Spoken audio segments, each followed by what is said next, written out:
Viewers, এই পার্টটাও একটু দেখানোর চেষ্টা করছি। এই যে এই পাশে সব কিছু পুরাতন জরাজীর্ণ অবস্থায়। আমি ভিতরে একটু ঢুকছি না, কারণ খুবই খারাপ একটা অবস্থা, ভঙ্গুর অবস্থার ভিতরে না ঢোকাই ভালো। অনেক পুরাতন বাসা, এটা অনেক পুরাতন বাড়ি।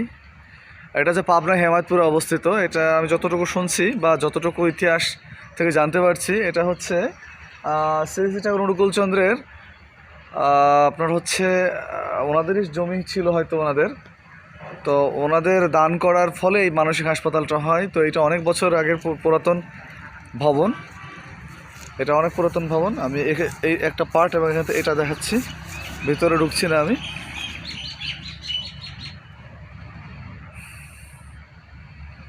এর সামনে অনেক অনেক এরিয়া, অনেক বড়। এই যে মাঠ, আর ওটা হয়েছে নতুন মেডিকেল কলেজ। ধন্যবাদ।